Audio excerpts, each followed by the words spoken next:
जब किसी mutual fund investor से बातें होती हैं और उनको जब ये मालूम होता है कि मैं म्यूचुअल फंड की एनालिसिस क्या करता हूँ, तो वो हमसे ये उम्मीद करते हैं कि मैं कोई एक ऐसा म्यूचुअल फंड बताऊँ जिसमें वो इन्वेस्ट करें और कल से उसका मीटर चालू हो जाए। जनाब, म्यूचुअल फंड में इन्वेस्टमेंट कोई जादू नहीं है, ये एक स्ट्रेटजी है। इसकी एनालिसिस करनी होती है, तब निर्णय लेने होते हैं कि किस म्यूचुअल फंड में किस रिस्क प्रोफाइल वाले को इन्वेस्ट करना चाहिए, किसको नहीं करना चाहिए। हालांकि ये गलती उन म्यूचुअल फंड इन्वेस्टर्स की नहीं है। वो जब सोशल मीडिया पे देखते हैं और जब सोशल मीडिया इन्फ्लुएंसर ये बताते हैं उनको कि आप इस फंड में पैसे डालें, साल भर में दुगना, 4 साल में 5 गुना, तो वो हमसे भी ये उम्मीद करते हैं कि मैं भी कोई ऐसा जादू उनको बताऊं। हालांकि ये बात भी सच है कि यदि म्यूचुअल फंड में इन्वेस्टमेंट करने के बाद या इन्वेस्टमेंट करने के पहले थोड़ा धैर्य करना सीखें और एनालिसिस करने में इंटरेस्ट लें, तो आपको जो रिटर्न मिलेगा म्यूचुअल फंड में इन्वेस्टमेंट करने के बाद, वो बैंक की फिक्स डिपॉजिट से कहीं बेहतर रिटर्न मिलेगी। और आज हम चर्चा करेंगे कुछ ऐसे फंड्स की जिन्होंने पिछले 3 साल में उनकी रकम दुगुनी या 3 गुनी से अधिक हो गई है। और ये फंड 1-2 नहीं हैं, बल्कि 150 फंड से अधिक ऐसे फंड हैं जिन्होंने पिछले 3 साल में अपना प्रिंसिपल को दुगना कर दिया। इसका मतलब ये 3 साल पहले आपने 10,000 रुपये लमसम इन्वेस्ट कराए थे, तो आज के दिन मीन्स 24 से 2023 को ये रकम 30,000 से भी ऊपर हो गए। हालांकि 150 फंड जो मैंने बताए वो सारे वो फंड हैं जिनमें रकम कम से कम दुगनी तो हुई है। और इसमें हमने ETF फंड को और फंड ऑफ फंड को अलग करके रखा है, और इसमें केवल हमने डायरेक्ट प्लान के फंड्स को ही कंसिडर किया है। तो चलिए देखते हैं वो कौन से फंड हैं। हालांकि मैं सारे 150 या 153 फंड की चर्चा नहीं कर पाएंगे, लेकिन फिर भी एक इंडिकेटिव वो बताएंगे, 10-15 फंड के बारे में बात करेंगे और देखेंगे कि यदि आपने उन फंडों में आज से 3 साल पहले रकम डाले होते तो आज उसकी मैच्योरिटी वैल्यू क्या होती है on the basis of net asset value, या यू कैन से NAV।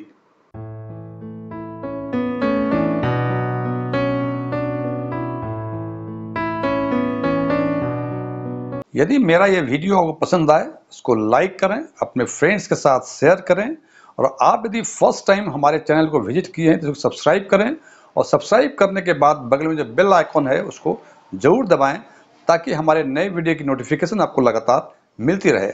एस्ट्रॉन टेक्सफिन में आपका एक बार फिर से स्वागत है। मेरा नाम DM झा है। जैसा कि हम पहले चर्चा कर चुके हैं, हम बात करेंगे उन इक्विटी फंड्स की जिन्होंने इन्वेस्टर्स की रकम पिछले 3 वर्षों में दुगनी कर दी है। यानी यदि आपने 23 से 2020 को 10,000 रुपये इसमें लमसम जमा कराए होते इन फंड्स में, तो आज के दिन यानी 23 से 2023 को ये रकम आपकी दुगनी यानी 20,000 या उससे अधिक हो जाती। इस क्रम में हम बात करेंगे कि आज के दिन में टोटल इक्विटी फंड्स कितने हैं, और उन इक्विटी फंड्स में हम फिर शॉर्टलिस्ट करेंगे कितने फंड्स ने रकम 3 वर्षों में दुगनी या उससे अधिक कर दी। फिर हम बात करेंगे इसको सेगमेंट वाइज, जो शॉर्ट लिस्टेड फंड्स हैं इसको सेगमेंट वाइज शॉर्टलिस्ट करेंगे कि किस सेगमेंट में ये कितने फंड्स होते हैं।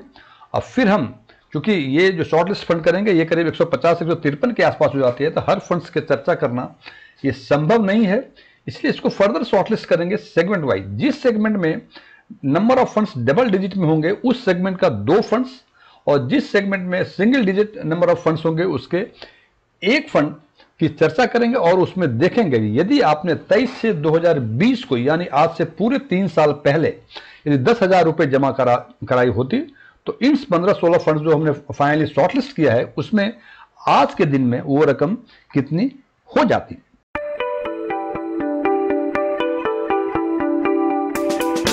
इस पर चर्चा करने के पहले सबसे पहले मैं बता दूं कि हमने जो इसमें फंड कंसिडर किए हैं, केवल वो फंड कंसिडर किए वो प्लान के जो डायरेक्ट एंड ग्रोथ प्लान के हैं, और हमने वो फंड कंसिडर नहीं किए हैं जो ETF या फंड ऑफ फंड हो। इसका मतलब जो हमने शॉर्टलिस्ट किया है फंड, कंसिडर जो फंड किया है वो केवल डायरेक्ट और ग्रोथ प्लान का, और फंड ऑफ फंड और ETF को छोड़ के जितने इक्विटी फंड्स हैं सबको इस एनालिसिस में हमने कंसिडर किया हुआ है। और अब हम देखते हैं कि इसमें total number of funds, equity funds आज के दिन में 706 हैं।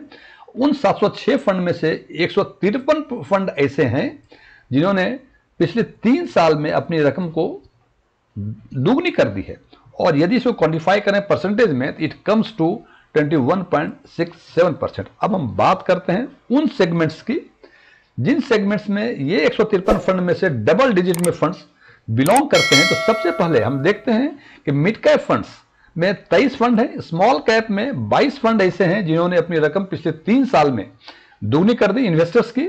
इंफ्रा फंड के 19, लार्ज एंड मिड कैप के 16, ईएलएसएस के 15, फ्लेक्सी के 10 और थीमेटिक फंड के 18 हैं।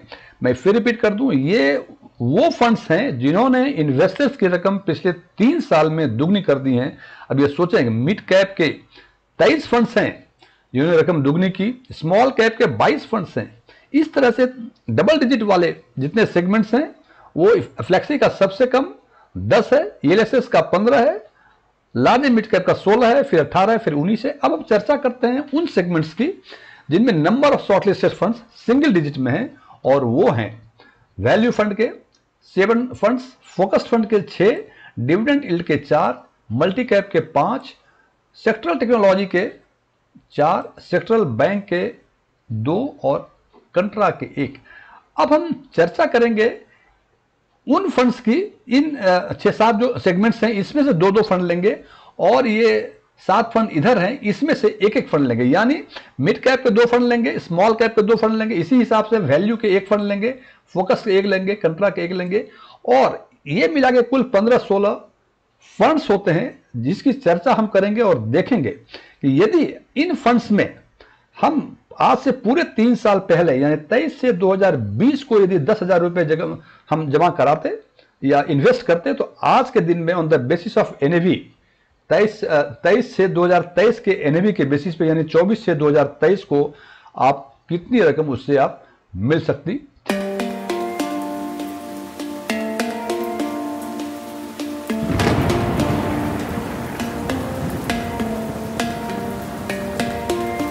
इस क्रम में सबसे पहले हम देखेंगे मिड कैप फंड की, जिनमें सबसे अधिक नंबर ऑफ फंड्स हैं।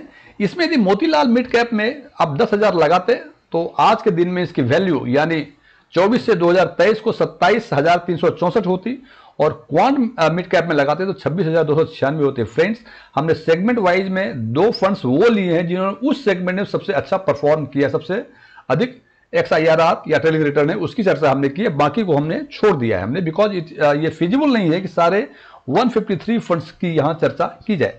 अब बात करते हैं स्मॉल कैप फंड की। यदि क्वांट स्मॉल में यदि आप जमा करते 10,000 रुपए आज से 3 साल पहले तो आज के दिन में 39,775 रुपए बन जाते। निप्पॉन स्मॉल कैप में करते तो ये रकम 31,498 रुपए होती, और यदि आप इंफ्रा फंड में इन्वेस्ट करते क्वांट इंफ्रा में तो 32,903 रुपए बन जाते, और आईसीआईसी इंफ्रा में करते तो ये रकम 27,486 रुपए बनती। और यदि हम large and mid cap LMC fund में एचडीएफसी के एलएमसी फंड की बातें करें तो उसमें 22,366 रुपए हो जाती, और आईसीआईसी के लार्ज एंड मिड कैप में यह रकम 22,227 रुपए होती। और यदि क्वांट ईएलएसएस में जमा करते तो यह रकम आज के दिन में 27,850 रुपए होती, जबकि बंधन ईएलएसएस में 23,730 रुपए होती। आईसीआईसी कमोडिटी और आईसीआईसी इंडिया अपॉर्चुनिटी जो थीमेटिक फंड है, यदि कमोडिटी में वाले करते तो 31,384 बनता, और अपॉर्चुनिटी इंडिया अपॉर्चुनिटी फंड में करते तो 24,511 बनता। ये दोनों ही फंड थीमेटिक फंड हैं। और यदि हम फ्लैक्सी फंड में करते तो 26,536, क्वांट फ्लैक्सी में करते 26,536, और एचडीएफसी रिटायरमेंट फंड में करते तो 22,558। ये दोनों फंड फ्लैक्सी फंड के हैं।